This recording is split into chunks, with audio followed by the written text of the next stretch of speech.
Hoje nós vamos falar de uma coisa que eu considero muito relevante particularmente, que não tem sido muitas vezes valorizado, né, a não ser futilidade.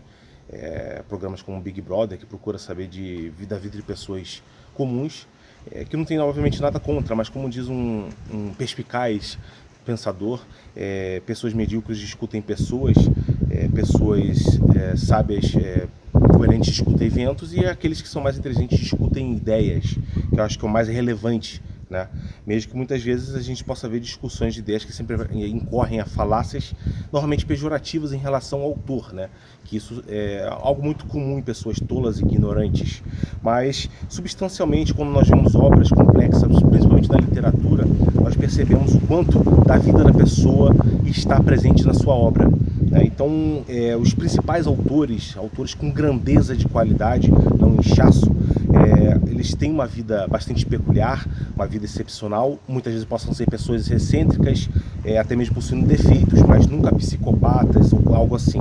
Primeiro porque a sensibilidade de um psicopata não é a mesma de um artista, de modo que você nunca vai ver facilmente por um psicopata capaz de criar algo com sentimentos, obviamente, porque ele não possui empatia, ele não é capaz de criar algo com essa profundidade.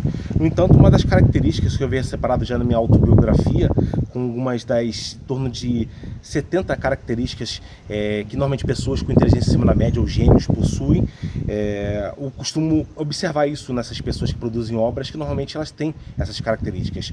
Mesmo que não seja uma regra, uma lei, e essas características possam variar de pessoa em pessoa, assim como o aspecto do autismo, né, pode variar as características de pessoa em pessoa, elas se manifestam com um percentual bastante elevado. Primeiro que elas costumam assim, ser muitas vezes incompreendidas, sempre sofrem resistências, sempre sofrem represálias, sempre sofrem perseguições, principalmente os visionários que criam algo relevante, original, que obviamente está à frente do seu tempo, né? Não no sentido moral meramente, mas no sentido ideológico mesmo, no sentido de reflexões. E eles normalmente são enganjados com causas. Temos o exemplo do William C. James, né, que é considerado o homem mais inteligente da história, que era um homem altamente enganjado e que ele optava não por ficar se envaidecendo, se exibindo por aí nas ruas, mas até pelo contrário, ele gostava de uma vida um pouco mais reclusa. Isso demonstra-se em várias pessoas, né? Até mesmo, apesar da vaidade muitas vezes ser presente nesses gênios, né, porque naturalmente eles querem reconhecimento, eles querem mostrar o que tem a dizer ao mundo, né? Albert Einstein é um exemplo, mas que justamente eles não são pessoas vaidosas no sentido de aparência, gostam de ostentar algo, gostam de se exibir nesse sentido.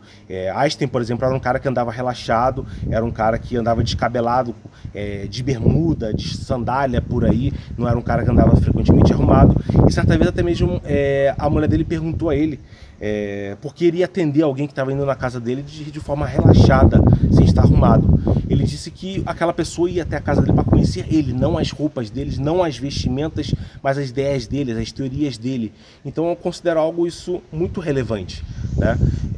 Justamente estudar a vida dessas pessoas, observa sobretudo como é que os seus feitos, as suas obras e frutos têm um reflexo da vida nas experiências peculiares, singulares que elas passaram, né? Então a gente pode observar também isso muito comum, não somente o engajamento que o próprio Einstein também tinha. Ele foi responsável por escrever uma carta até mesmo para o presidente dos Estados Unidos na época da Segunda Guerra Mundial, pedindo para que eles construíssem a bomba nuclear primeiro, antes da Alemanha nazista, por razões óbvias. Essa carta foi muito importante, é uma carta histórica, e mesmo que as bombas tenham sido feitas a partir de ideias, né, da relatividade lançada por ele, ele não foi o envolvido direto nesse projeto, o projeto Manhattan.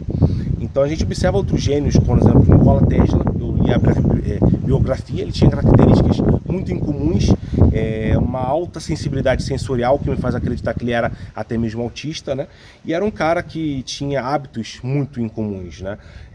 E por outro lado, pessoas que tiveram experiências incomuns, como Leonardo da Vinci, que tem aquele caso, aquela experiência que ele supostamente teve numa caverna, que disse que justamente ele provocou uma catarse de tal modo que influenciou muitas das suas experiências, muitas das suas descobertas, feitos, obras e por aí vai. sci-fi, né? Eu particularmente sou muito influenciado também nos meus livros, não somente por outros autores, como Lovecraft, Tolkien, Michael Crichton, Philip Dick, mas como até mesmo experiências particulares, e elas sempre são um paralelo para a minha vida, de modo a melhor forma de compreender obras, principalmente literárias, de Philip Dick, por exemplo, que era um cara de uma jornada bastante errante, né? Era um cara com defeitos, era um cara que usava drogas, era um cara que se meteu em várias polêmicas, mas era um cara que o gênio é inquestionável pelas suas obras, pelos seus frutos.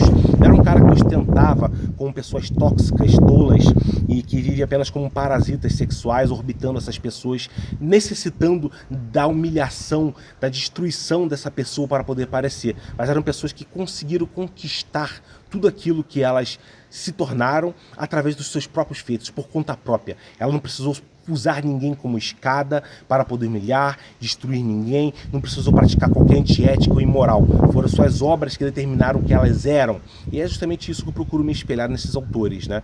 Que são autores realmente relevantes por esse sentido. Eles têm algo a nos dizer através de suas obras, que sempre transmite reflexões, críticas e demonstra um certo engajamento mediante a isto, né? Muitos dos autores, eles sempre demonstram, por exemplo, determinadas filosofias, a sua visão de vida, a sua cosmovisão, a sua maneira de interpretar o mundo é sempre transpassada nesses livros, até mesmo com defeitos ou não. Lovecraft, por exemplo, era um cara que era bastante pessimista, isso bastante refletido no horror cósmico que ele fundou, e assim como também ele expressava certo racismo.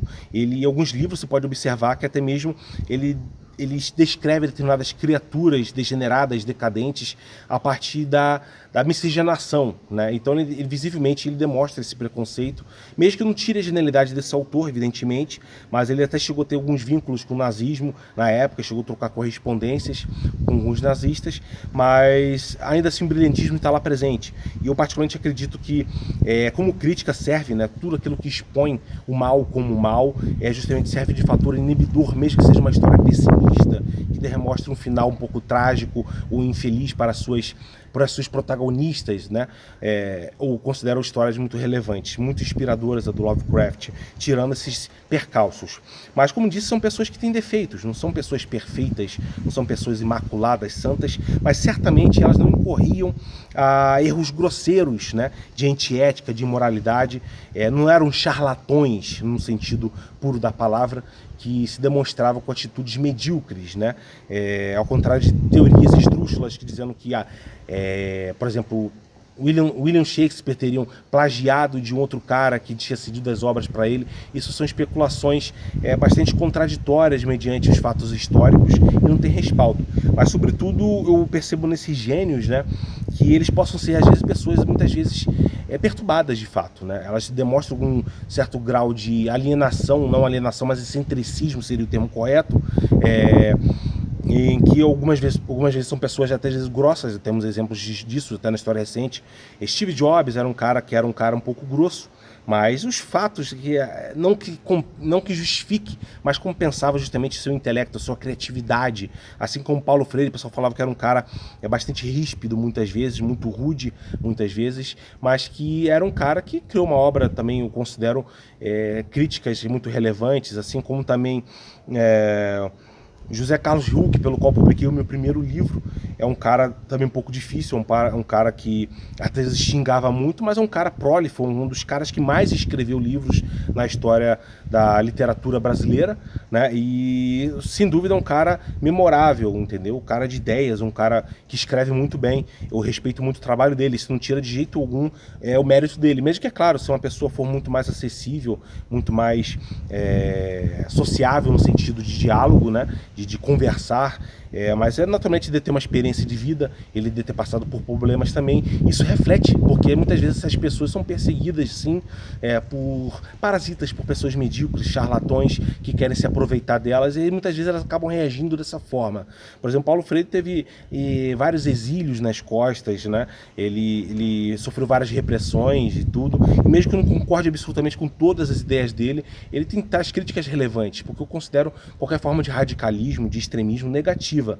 Apenas as esquerdas não consideram o extremismo de esquerda mal, assim como a direita não considera o radicalismo de direita mal, mas muitas vezes cometem os mesmos erros que ambos cometem. Então eu procuro ver essas pessoas como críticos, assim como o próprio George Orwell, que era um cara sensacional, que apesar de ser esquerda, ele se tornou um crítico da própria esquerda. Ele justamente criticava os governos de esquerda que se tornaram ditaduras, como a União Soviética, exemplo de 1984. Então isso não tirava o senso crítico dele. Por isso que me faz dele acreditar que ele é um dos melhores esquerdistas que já houveram na literatura, porque ele não poupava críticas ao próprio lado dele. Então, para mim, essa capacidade de autocrítica, principalmente, tanto de, às vezes, até ironizar a própria pessoa contra as próprias crenças dele, eu acho que torna justamente uma pessoa muito mais lúcida, muito mais qualificada a realmente exercer qualquer tipo de opinião sobre determinados assuntos. Tá? Eu espero que essas pessoas sejam realmente estudadas, porque acho que a melhor forma de se compreender como elas produziram aquilo, estudando as vidas delas, ao contrário de pessoas, né, que alguns da minha vida, que tudo que produz é destruição, me sabotar, apenas me humilhar, me sabotar, pessoas que apenas crescem me diminuindo, que são essencialmente antiéticas, pessoas grosseiras, pessoas imorais, normalmente psicopatas, que sem a ausência de empatia, eles não são capazes de construir qualquer obra artística sensível, porque são como apenas pessoas vazias.